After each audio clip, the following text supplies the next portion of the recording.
Oh.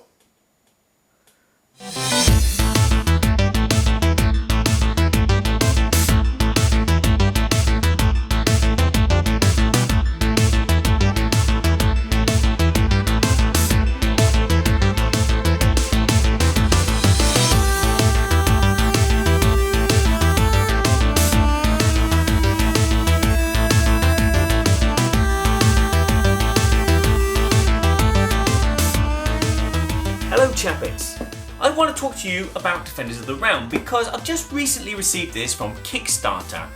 It's the Dragon expansion. Now, although I'm not entirely satisfied with what I received in the Dragon expansion here, it made me think I need to do a review of Defenders of the Realm. Now, in this video, I'm going to point out two things that right from the get-go, so you know what this video is about. Okay, number one.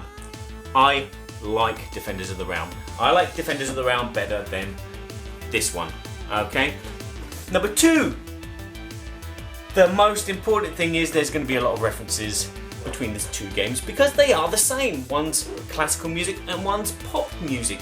But the thing is, what do you prefer? Do you prefer classical music or do you prefer pop music? So in this video, I'm not just going to say, get this game. I'm going to be saying, what's good about this over this, and I'm going to say what's good about this over this, but I'm going to go basically through Defenders of the Realm and explain why it hits the table more at my house than this game ever will, and I'll leave it at that. Defenders of the Realm has an epic feel of an epic fantasy adventure film. It comes in an epic size box. It has an epic amount of components and it has this epic feel when you play it, even though it's only using like a portion of some fantastic world. Whereas in Pandemic, you're using the whole world as a battlefield for viruses, but it doesn't feel as epic as this. Players will be playing as your kind of fantasy generic heroes, your elf, your dwarf, your wizard, your knight, and you're trying to stop 4 really nasty bosses from destroying your major city in the middle of the board. If you as heroes manage to kill all 4 of the bosses, you win the game and there's a big party at Monarch City. But there are a million ways that you can lose this game. Therefore, this game can either go on for a very long time, or it could be very, very short, kind of 30-minute experience. Okay, technically there are not hundreds of ways that you can lose this game. There's 4 ways that you can lose this game.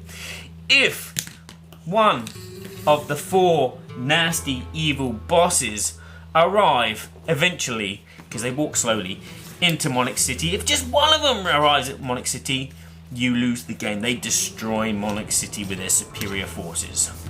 If at any point during the game 5 or more minions of any colour arrive in Monarch City, you will lose the game because they have overthrown Monarch City. Minions. If you're asked to add a minion to the board and you have none left in your reserve of that colour, you will lose the game, which basically means that the forces of evil are too powerful, there's too many of them for the heroes to, manage and kill. And the 4th way is what happens when you add a 4th minion to a space. That land becomes devastated and tainted, and you have 12 of these tainted crystals, and so you will have to add one there, and there'll also be like an explosion of minions which go to the zones next to, which are connected by the roads.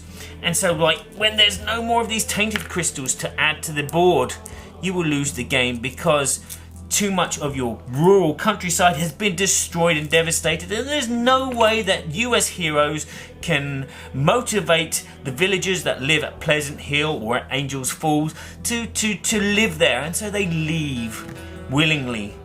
So there's 4 ways to lose this game and 1 way to win. This game sounds a bit hard, yeah? And you'd be right, this game is very, very hard. We as a family have played it over 15 times and we have never won. We've had games which finish pretty quickly because of stupid mistakes that we make or unlucky draws of cards or rolls of dice. But then there's been those moments when we've got quite far and we can feel that victory is in sight. And unfortunately it's never come. Now, is that the fault of the game or is that the fault of the players? Well, one thing it's not the fault of is the heroes. There are 7 heroes that come in the base game, and so each time you play, even as a 4-player game, there is a different combination for how you play the game. There's no character which is more superior than the others. Unlike in Pandemic, when you have the medic, he's pretty superior right from the get-go. But unlike Pandemic, these guys don't just have one special ability. They don't have 2 special abilities. They have 3 special abilities each, and so they all feel very, very much different. There's one that can teleport immediately to a location. Doesn't have to walk, doesn't have to take a car or a tramway or an eagle.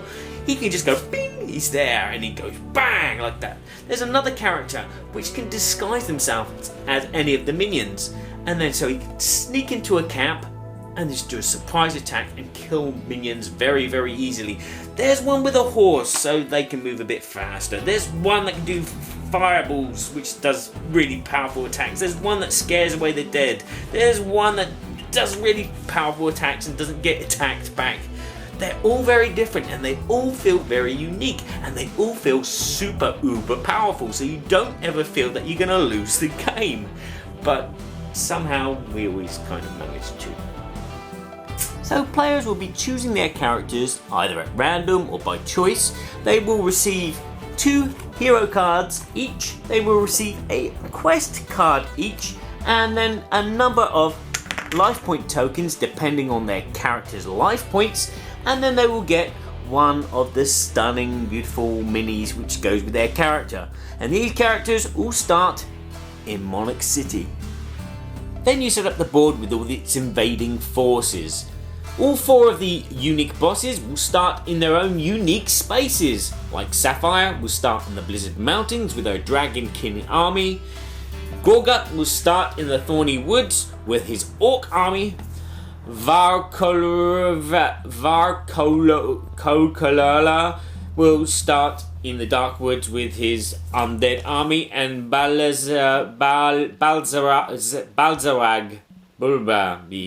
he will start with his Demon army in Scorpion Canyon. Each of the bosses has their own special power, and each of their armies has their own special power as well. So the demons, whenever there's 3 of them in a space, they will taint the land automatically. And then you'll set up the scouting parties.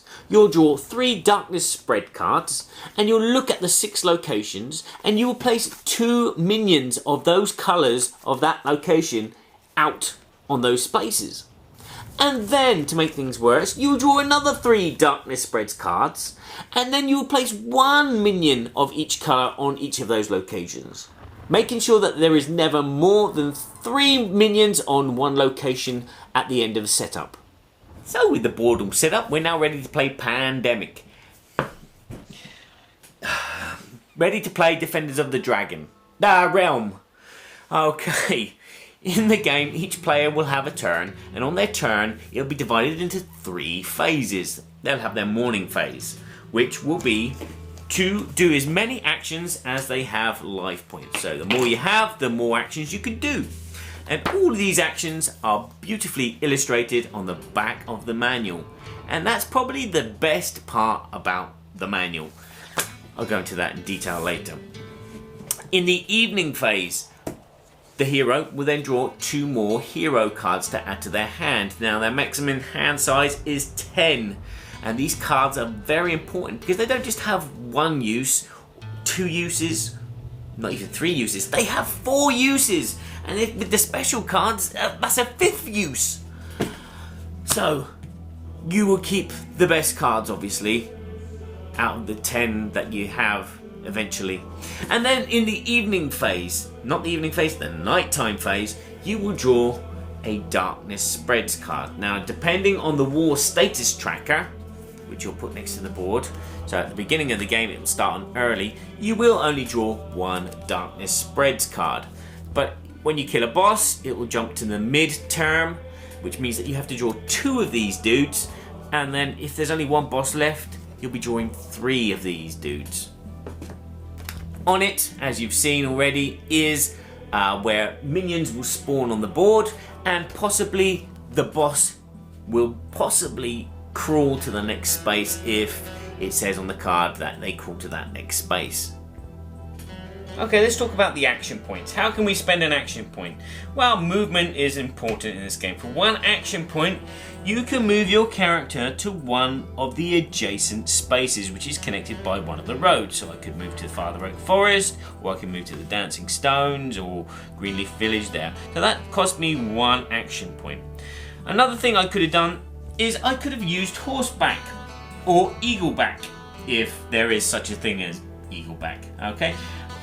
As I said, these cards have lots of different powers on them, so I could discard this horseback card for an action point and move 2 spaces, 1, 2, or the eagleback one, which will let me move 4 spaces. And then there's this teleport one, which means that I can move to any location with a teleporter.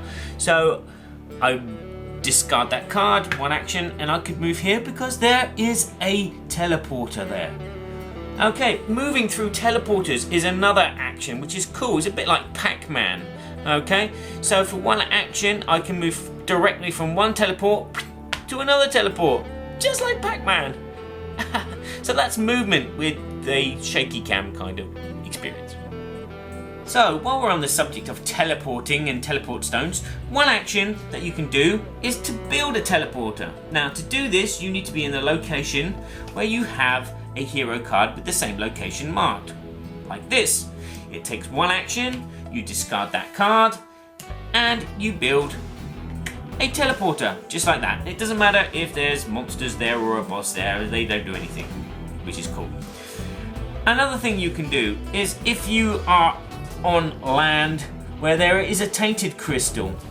Again, if you've got the card which has the same location, you can try to heal the land. And I say try. What this enables you to do when you discard your hero card is it gives you 2 dice. And you have to roll these 2 dice, and you need a 5 or a 6 to get rid of that crystal. If you succeed, like I have, yay, the crystal goes back into the reserve. If you fail, oops, you're gonna have to try again. Scattered around the board are 3 inns. Now these inns are quite useful because you can perform a specific action there, which is called listening for rumours. Okay, so if I'm here, I spend an action point and I'm listening for rumours. What I do is I call out one of the 4 colours, blue, green, red and black, because they kind of like tie in with the game. And then I draw 2 hero cards from the top of the hero deck. I look at them, and if any of those cards match the colour that I said, I get to keep them, which is cool. And any purple cards you get to keep anyway, it doesn't matter. So if I'd said green, I wouldn't get the red card, but I'd still get the purple card. And you can do this twice on your turn, no more, no less. Well, you could do less if you wanted to, obviously. Okay, let's talk about the next action, which is healing, because eventually, at the end of your turn, if you've got no actions left, and you're left in a space where there's a monster, you're going to take damage from that monster. You will lose 1 life point per monster, so I would lose 1 life point here. Whereas, if I was here with these undead, I would lose 1 point each, so I'd lose 2 life points. And because they're undead, they're quite scary, so I would lose an extra 1. There you go, nasty. So now I am dead, and I'd have to choose another hero, get a new character card, draw 2 hero cards, draw a new quest card, and then start my next turn in Monarch City. But you can heal, as I said. It costs 1 action. You can heal anywhere, so I could heal here in Brookdale Village, and I would recover 2 of my action point life tokens. I wouldn't be able to use them immediately, I would just have them there, okay? But if I healed myself in Monarch City or in one of the inns, I could immediately heal up to my maximum number of life points, which is a blessing. And again, anything that I heal I can't use immediately. I'd have to wait till my next turn.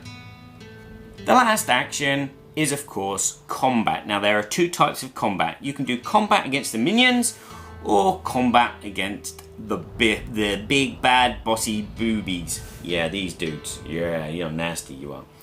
Okay, if you're in a location where there are minions, you spend 1 action point. You take that many dice depending on the minion. So I have 3 green minions, so I have 3 green dice. I will roll them and I need a 3 or more to kill each of them. So I roll, and would you believe it, 3 2s. Woohoo! I'm so lucky. So none of them die. I have to spend another action, roll them again, and I managed to kill all 3 of them in one go there. So they're all dead. So it took me 2 actions to kill all 3 of them. And then these go back into the reserve pool, which is good because you're going to need to do some cleaning up, because otherwise you're going to be overthrown with immense armies of orcs. The undead and the demons, they cost 4 each, and these dragonkin cost 5 each. Again, if you're in a space and you're doing fighting against 2 different colours, you just take 2 different coloured dice so you know which dice applies to which kind of monster. Now, the bosses is a totally different thing entirely. Now, we know that if you finish your turn on a space with minions, you're going to take some damage from them all. But if you manage to finish your turn on a space where there's just a boss, he's not going to do anything. You're too insignificant for him. He won't even bother. He'll only attack you if you attack him. And to attack a boss, you need to make sure that there's no minions there. So you would need to kill them first before you can make an attempt on a boss. Now, attacking a boss is different to attacking minions. You are going to need your cards, your hero cards. They will allocate how many dice you can use. So in this case, I have this card here, which I can use against Sapphire because it's a blue dice. That gives me 2 more, which is 3. This is a purple special card, and you can use it for any of the bosses. So there's another one. This, this black one here I couldn't use at all. There you go, so I couldn't use that. So I'd have a total of 1, 2, 3, 4, 5, 6, 7, 8 dice that I can use to attack Sapphire with. And again, I'm going to need a 5 or more to do a damage to her. Now, each of the different bosses has a different special power. Like in the example of here, Sapphire, she will heal instantly after your attack. Now, the only thing I can recommend is probably to attack with someone else. Because if you attack with someone else, if they've got any cards the same colour, they can use them to roll dice as well. That's okay, so you roll your dice and you check how many of those, ooh, that's pretty good, got a result above 5, and each one of those would do damage and hopefully kill your boss. But as I said, some of them got special powers. Some of them can deflect your attacks, and some of them can even stop you from re-rolling. So if you've got a special card which says that you can re-roll or move to another location or whatever, then you should use it or not use it, because the monster is obviously too powerful for you. If you manage to slay the monster and drain it of all its health points, you actually get to take that as a reward, and you get a special power of being able to remove minions of that colour quite easily from the board. Woohoo! And obviously the status tracker will move up and up and up, or down, up and down, depending on which way around you got your status tracker board. Anywho, and that's it. They are very, very tough, and as I said, you will probably need someone else to help you, because there's no way you're going to have 10 cards, all of the same 10 coloured. 10 colours? No, there's 4 colours. All of the same 1 colour. That's what I meant to say. I need a cup of tea. Now, if you are unfortunate enough not to be able to kill a boss, you will have to face the consequences, and each of the bosses has their own different consequences, and they will involve losing lots of your hero cards and lots of your life points and going all the way back to Monarch City. It's not as easy as Pandemic to cure the remedy, is it? No. But there are things on hand to help you out. Now, I said quest cards at the beginning of the game. Quest cards are little jobs for you to do if you wish to do them, and you will always only have one of these at a time, and once you've done it, you will receive another one. Now these quests will have you go to a place, spend an action there, and you will receive a hero card, or you'll be able to clear up a bit of the board. Or you get rid of some of these guys from the board, which is great. But some of them are actually quest items, and if you are lucky with the dice and you get to the right place and you roll the right number, you can get a special item which will give you +1 in movement every time, or +1 attack, or +1 in defense, or whatever. And they add to the game. They're a bit dry. They're not brilliant. They're not, some of them just feel the same thing. Kill 3 dragonkin, and if you do, you can avoid putting out blue dragonkin when a darkness spread card comes along. And then there's one where you kill 6 orcs, and you can do the same thing. So they are a bit repetitive. And again, they could have been on bigger cards. I don't know. It's just me. But they are on bigger cards now. What am I saying? Yeah, they reprinted the cards and they made them bigger and added more quests. So that's something else that you're going to have to invest in if you wish to. Yes. And so, other things that will help you are the hero cards. As I said, they got lots of different actions that they can do, but you've got those purple special cards, which you can either use to fight monsters with, or use their special power. And they are quite powerful cards. And again, they don't count as actions, and you can play them on anybody's turn. So you could play your card, which will let someone else re-roll their dice if they failed to kill the boss, or you can use your card just to clear up a bit of the board. And they are really powerful and really useful. But then you go on to the darkness spreads phase at night. And as I said, the game gets harder the more bosses you kill, because you're going to be drawing not just 1 card, but 2 or maybe 3 cards when you get down to the last boss. And you'll be placing out maximum of 6 minis of minions. Yes, 6 of them, and only on the last card will you look at the boss and see if the boss moves. And it is really, really intense. This game, as you can see, has a lot more working parts than in Pandemic. Pandemic is quite clean and quite fluid, and it moves, and it's quite easy to get the idea of what you can and can't do. But this game is a lot more intricate. And unfortunately, it doesn't explain everything very well in the rulebook. The rulebook is kind of just written as someone was playing the game kind of thing, and it wasn't laid out nicely. There's no references of what. I mean, the first time that I played, what happened on the first time I played is everyone did their day action, and then everyone did their evening action, and then everybody did the night action. And the game just didn't work. And I was like, and I reread the rules, and I'd obviously translated it wrong, even though it's in my own tongue. But I didn't understand how it worked. The rulebook doesn't clear things up. You can't find things. What happens if you end your space on a minion space? You're going to take damage, but it's written in a really small section about suffering wounds, and only then it tells you about the power of the undead, that you're going to lose a wound.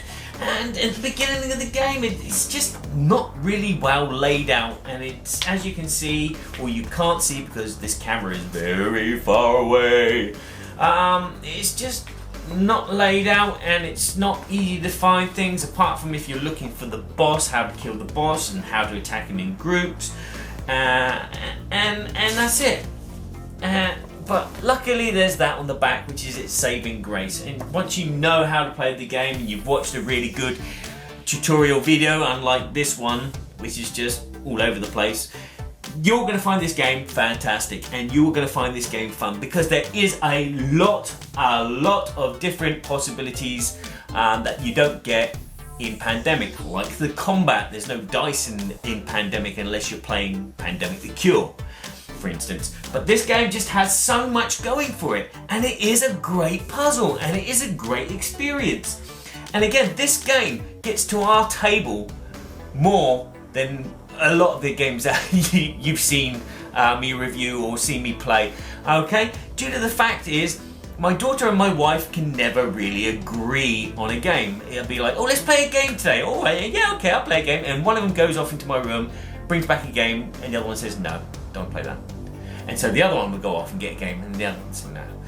And then one of them will come back with Defenders of the Realm, and both of them will go, yes, that's the game we want to play. And this game has hit the table more times than Pandemic. Pandemic, I don't know, it just feels inferior, it feels smaller, it feels confined, it doesn't feel like a real game. And again, Pandemic has this one rule which ends the game, and one rule to rule them all. And that is, when your hero deck runs out, you lose the game. It doesn't matter if you've cleaned up practically every single virus on the board and you just need one remedy to find. As soon as there's no cards to draw, it's game over. You lose the game, which is really frustrating because we've been in that situation many times. But it doesn't happen in this game. This game, you just keep drawing cards, you keep drawing cards, you keep drawing cards, you keep fighting monsters, you keep moving around, you keep trying to clear up, you go, I've just cleaned that area, and all of a sudden there's 15 monsters there. And then there's the outbreaks. There's only one outbreak. Whenever there's 3 monsters in a space and you have to add another, there's this explosion. But if there's 3 monsters in the space next to it and this explosion happens, nothing happens. So you have time to save yourself. There's not this big chain reaction. You could be on 2, what they called outbreaks on Pandemic, and then a third will happen, and it will cause a 4th, a 5th, a 6th, game over already. And that is really annoying as well, because sometimes the cards just don't work in your favour. And I'm not saying that the cards in this game work in your favour. They can go completely random. And again, the Darkness Spread cards are not all just place minions here and the boss moves. There are some which say, ooh, no bosses appear, no bosses move. There are some that say, place a minion in Monarch City of each colour. There are some which do other things as well. And in the expansion, there's some really great ones. But I'm not talking about the expansion. This game is a fantastic game, and I've probably waffled on too much and babbled too much. This game is a lot better than Pandemic. The problems are that the rulebook is really bad. Another thing which niggles me is the components don't look like they've come from the same board game. They look like they've come from different board games. You've got these minis for the minions, and then you've got the heroes, and the heroes are really nice. And the bosses are not too bad, but then these guys are just, yeah, I don't know, they just look like someone's gone, there you go, they've twisted a bit of plastic and there you go, that's a figure. The dice are good, the card art is okay. I wish the map was a little bit more cleaner, maybe a bit more pastel-y, the map behind, because sometimes it's really hard to see the text when you're looking for a location to spawn monsters, or you're looking for on your quest card to where you got to go. So I wish that this background was a bit more faded and these coloured circles were a bit more bigger and a bit more clearer and a bit more what else? The game itself is just a fantastic game. It just suffers from the components a bit and the art a bit and the rulebook quite a bit. But it is a Pandemic killer for me. It feels like a gamer's game. It doesn't feel like a light game. So I mean, if you like light games, Pandemic's the game for you. If you like heavy games, this is the game for you. It is fantastic. The problem is, it's expensive. And it's a big box. Unlike Pandemic, which is a smaller box. But this is a big box. And it just takes up a lot of space. And it takes up a lot of space on your table as well, because you're not just putting out the board, you're putting out the full bosses, you're putting out the war status tracker, you're putting out these big decks of cards, and they are quite chunky to shuffle. And I like shuffling because every day I'm shuffling. And then you've got your space where you've got your cards, and we normally play with our cards face visible, so all the players can see what cards we've got, and so we can help each other, because it is a cooperative game, and we play cooperatively. And this game just, it goes down really well. Even when we lose, we just laugh it off at the end, and we go, we're never gonna beat this game. There are ways to make the game easier. You could use less cards at the beginning on the setup, or you can spawn less monsters at the beginning of the setup. There are some other ways to make the game easier. There's some ways to make the game harder. And one of those ways to make the game more difficult is to buy expansions. Yes, like the dragon expansion. So expansions, the only thing I can recommend for expansions is if you have the space and you have the money, because these boxes are not that small when you compare it to something like Pandemic. And again, they're quite pricey as well, considering that, you know, there's the hero kits that you can get, which come with 4 heroes with their mini and their cards, and they're quite pricey. And then you've got the decks, extra decks of quest cards, which come on full size, and they come with extra quests as well as the ones from the base game. You have this, which comes with extra bosses and extra rules, some scenarios as well, and different rules for the minions, and different rules for the different bosses, different cards. I mean, this game is a great investment, but it's gonna invest your money and your space and your place. So if you want something confined and have that same kind of feeling, Pandemic is perfect. It's small, it's compact, it's clean, it works. It's very popular as well.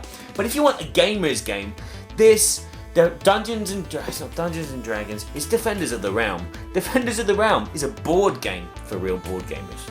And we love this game, and I give it an 8.8 out of 10 due to the fact that components, artwork, rulebook but the game itself is fantastic.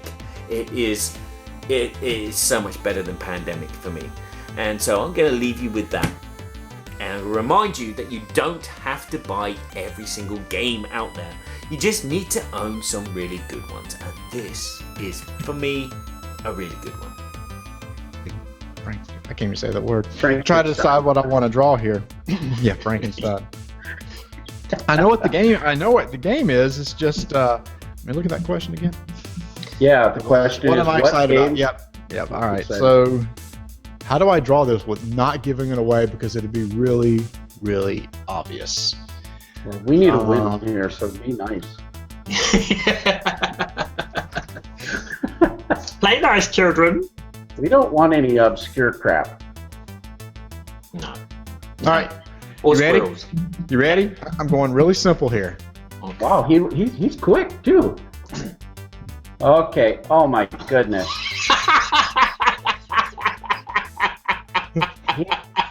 he has a couple lines.